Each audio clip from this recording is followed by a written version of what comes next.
Bueno, como parte de este curso vamos a usar una aplicación para que se puedan autoevaluar. Esta aplicación se llama Socrative y puede ser descargada directamente del Play Store.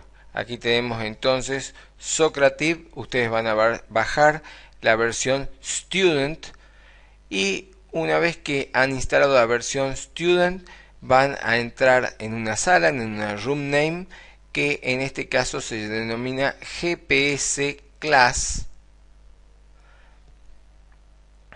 GPS Class les va a pedir un nombre. No necesitamos que sea su nombre real porque esta es una aplicación para autoevaluación, así que si quieren hacérmelo saber al nombre para que yo pueda evaluarlos, o si quieren autoevaluarse pueden poner un punto. No es necesario poner un nombre porque es una autoevaluación. Aplicamos el botón Done y automáticamente comienza a hacerle una serie de preguntas y que les dará una validación de sus respuestas. Cuando hayan terminado la evaluación, vemos que hay preguntas que son verdadero o falso, preguntas con multiple choice, preguntas de diferente tipo. Vamos a tener entonces una completa evaluación de los temas que estamos viendo. Entonces los invito nuevamente a instalar Socrative Student y poder de esa forma autoevaluarse.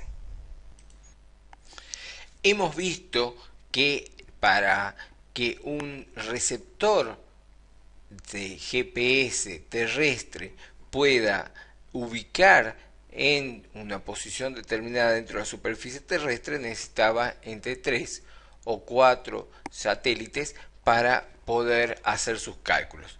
Pero vamos a ir más allá, vamos a ver cómo son las señales, porque no es simplemente que el satélite manda una simple señal, sino que las señales satelitales son bastante complejas y el receptor satelital no solo tiene que hacer un cálculo, sino que tiene que usar estas señales para hacer el cálculo. Estas señales GPS van a tener una correspondencia con algo muy importante que es la identificación del satélite. La identificación del satélite se denomina SBN o número de vehículo espacial. Ese SBN tiene asociado un identificador de vehículo espacial y, más importante aún, ese vehículo espacial genera mediante un software un número de ruido pseudo aleatorio que se denomina PRN. Existe una mutua correspondencia entre el PRN y el identificador de vehículo espacial. Esta múltiple correspondencia puede ser variada permanentemente y que son parte de las señales satelitales. Las señales estas que manda el GPS son de dos tipos. Un tipo se llaman señales de rango, que sirven concretamente para medir la distancia al satélite, y la otra son señales que se denominan de navegación, que sirven para saber la ubicación orbital del satélite. Una de las señales más comunes de rango es la señal que vamos a ver más adelante, más en detalle, que es L1. Y las señales de navegación son de dos tipos. Efemérides, que es una ubicación precisa en el plano orbital del satélite, y la otra es almanaque, que da la ubicación de toda la constelación de satélites. Vamos a ver ahora cómo son más precisamente estas señales.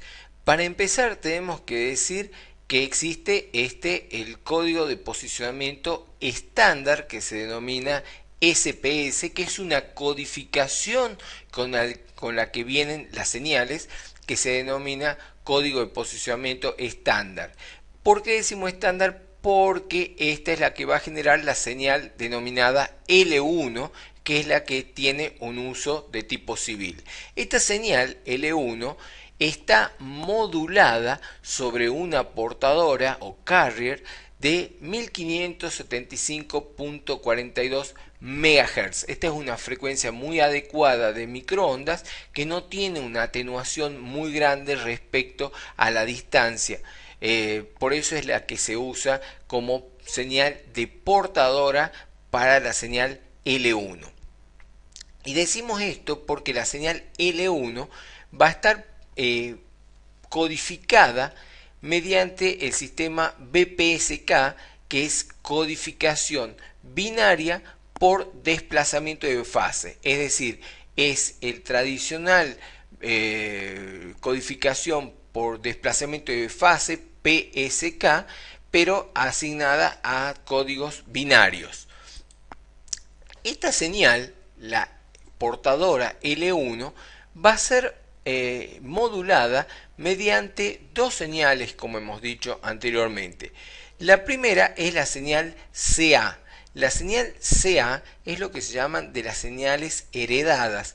Es una señal que se basa en un código. Este código tiene un ancho de banda de 1023 MHz y esta señal, junto con la otra señal, esta es la CA es de las señales que hemos mencionado anteriormente como de rango, y también vamos a tener las señales de navegación que contiene, como hemos dicho, el almanaque y las efemérides, que se da a una frecuencia de codificación de 50 Hz. Estas dos señales se van a sumar y luego van a ser moduladas con la frecuencia de portadora L1 a 1575.42 MHz, y esto es lo que va a constituir la señal L1, que es la que usa los GPS estándar. No obstante, también hay otra codificación que se llama PPS, Precision Positioning Code, que es para uso exclusivamente militar y por lo tanto tiene otra codificación. Esta señal se denomina L2. La señal L2 tiene una portadora diferente, que tiene una portadora en 1227.6 MHz, fíjense que es diferente a la portadora de la señal L1, y va a tener un P-code en 1023 MHz, perdón, en 10.23 MHz, y este código es un código especial que va a ser sumado, por supuesto, a las señales de navegación. Este código va a tener 6 millones y pico de bits de codificación, y sumado a la señal de navegación y modulado en la portadora, va a generar señales tanto para la señal L1 como para la señal L2. Quiere decir que la precisión generada a partir del P-code puede ser aprovechada parcialmente por la señal L1 y totalmente por la señal L2. Esa codificación total para generar la señal L2 y que va a ser modulada por la portadora L2 es la que va a llamarse el código Y, que va a generar entonces la señal de tipo L2. Ahora, ¿cómo es todo este sistema de señales? Bueno, en primer lugar vamos a empezar por lo más básico, que es la modulación. El tipo de modulación que tenemos es QAM. ¿Qué es QAM? Es modulación de amplitud en cuadratura. Por lo tanto, sobre el plano de modulación van a existir dos señales que van a estar ortogonalmente una de otra, es decir, una en un plano y a 90 grados desfasado el otro plano. Entonces va a haber dos modulaciones, por lo tanto va a haber dos señales, una modulación en un plano y otra modulación en cuadratura. La primera señal va a ser la señal CA, es decir, la señal heredada, la que va a dar origen junto a la de navegación a la señal L1. Podemos ver que esta señal va a tener como una frecuencia central los 1575.42 MHz, perdón, los 1563.42 MHz, y en cuadratura a ella va a estar la señal P en 1575.42 MHz. Es decir, ortogonalmente a la señal, digamos, de la banda de uso civil, va a estar la señal de uso codificado militar. El segundo aspecto que tenemos que tener en cuenta para esto es que todos los satélites decimos que operan en la misma frecuencia, por lo tanto se podrían llegar a interferir. Como no se van a interferir, lo que se hace es la división por la modulación por división de código, es decir, que cada una de estas señales en la frecuencia, por ejemplo, de 1563.42 MHz de la señal L1 va a tener un código diferente a la señal de la misma frecuencia, pero de otro satélite, en función de que se puedan distinguir de qué satélite proviene cada una de estas señales. Y por último, vamos a tener que la codificación que van a tener estas señales para hacer esta modulación QAM y CDMA va a ser justamente la que hemos mencionado anteriormente, que es la codificación por desplazamiento de fase de bits, en donde no va a ser una simple modulación por desplazamiento de bits, sino que va a ser un desplazamiento completo teniendo en cuenta la codificación para el CDMA. Bueno, una de las palabras digitales principales es la codificación que da la navegación del satélite.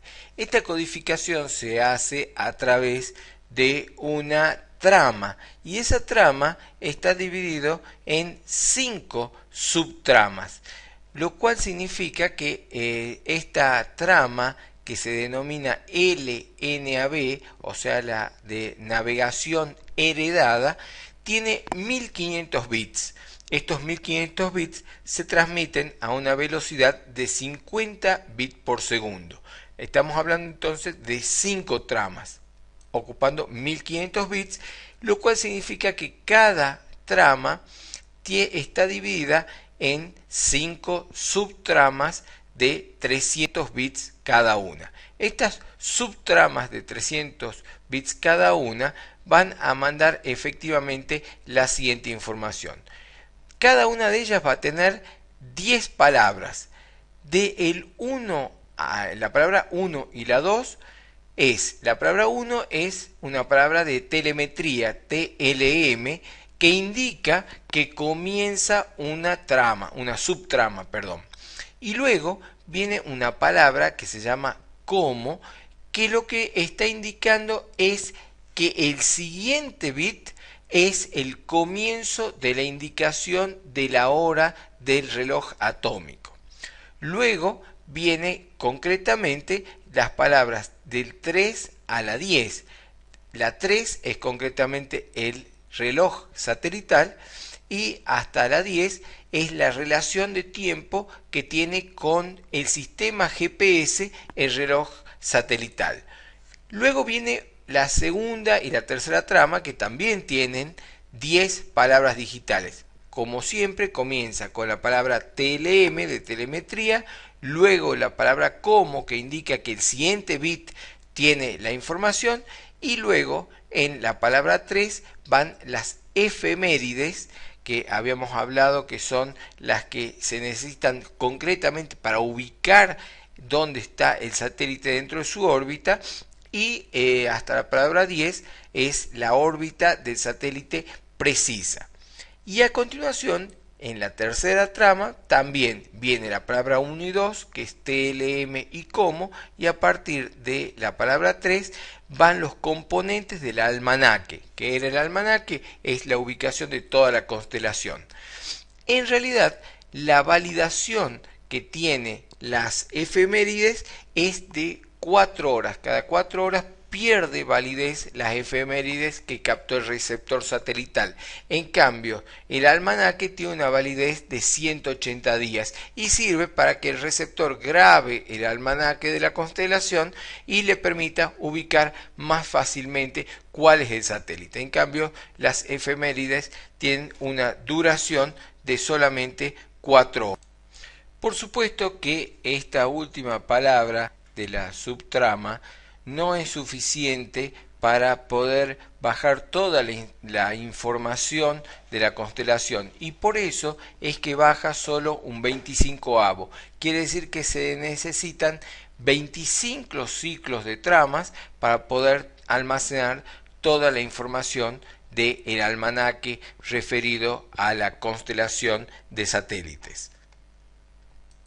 El almanaque, por otro lado, permite hacer un cálculo del llamado error ionosférico, que es una de las mayores fuentes de error de la posición de un punto en la superficie terrestre respecto al sistema de GPS, teniendo en cuenta que los GPS, su reloj atómico está referida a la hora UTC, o sea, la hora universal. Entonces, al mandar el almanaque completo, que demora en total aproximadamente 12,5 minutos dentro del receptor, es decir, que para tener el almanaque completo necesitamos al menos estar conectados con el sistema 12 minutos y medio.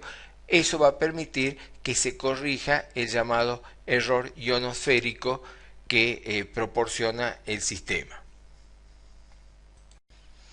En el año 1998, durante la presidencia del presidente Clinton, el vicepresidente Al Gore, que es quien está en la foto, se percató de que ya en el año 1995 el programa GPS-1 había llegado casi a su finalización.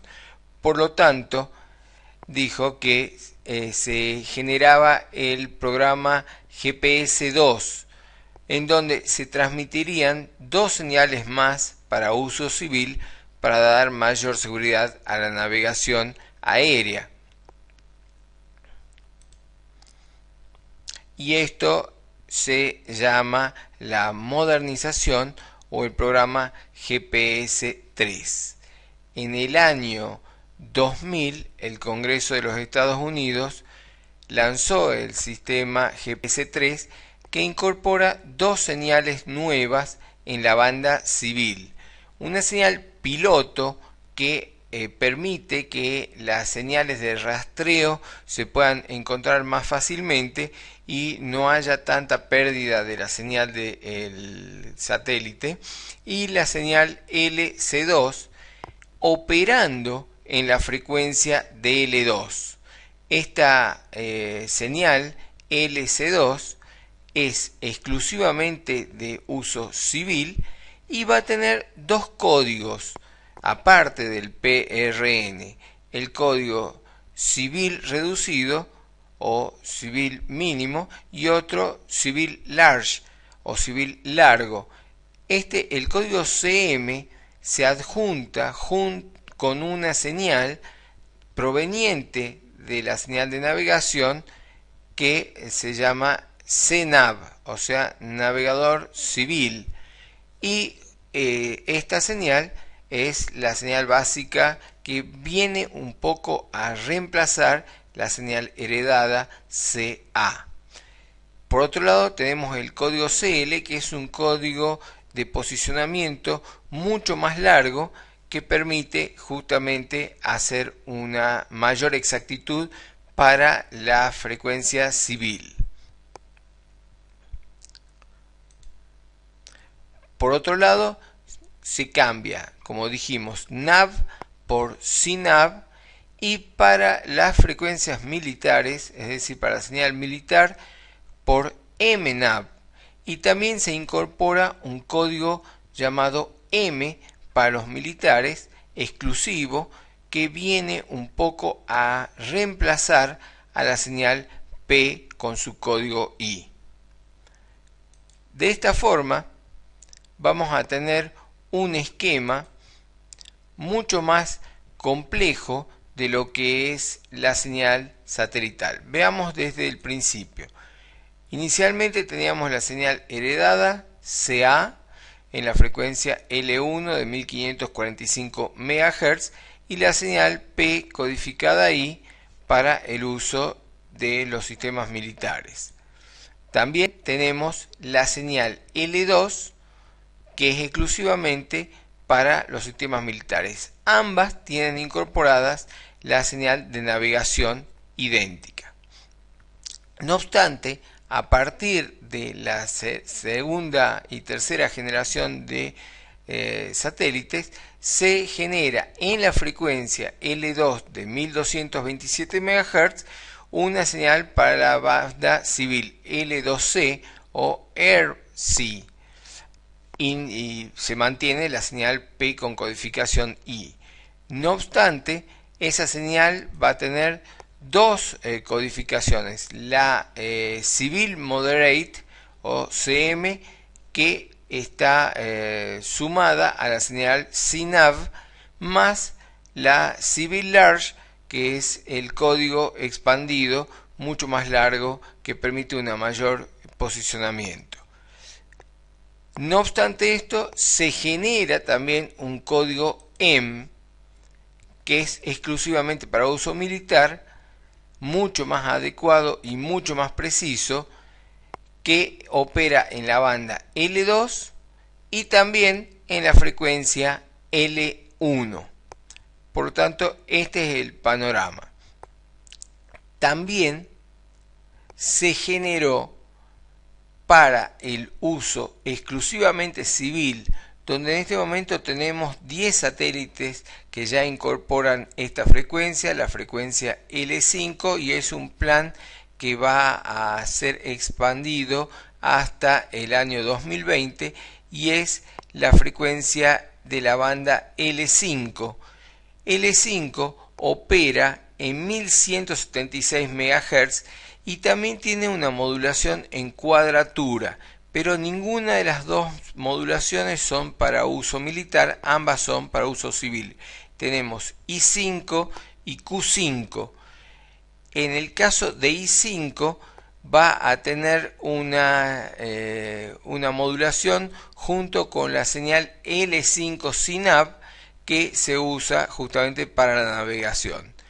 Y no obstante esto, se mantienen las dos otras frecuencias, es decir, L2 con L2C y con M, la señal P, y también en la frecuencia L1 la heredada CA más la M más la codificación P con el código I. Este es el estado actual y futuro de las señales de GPS.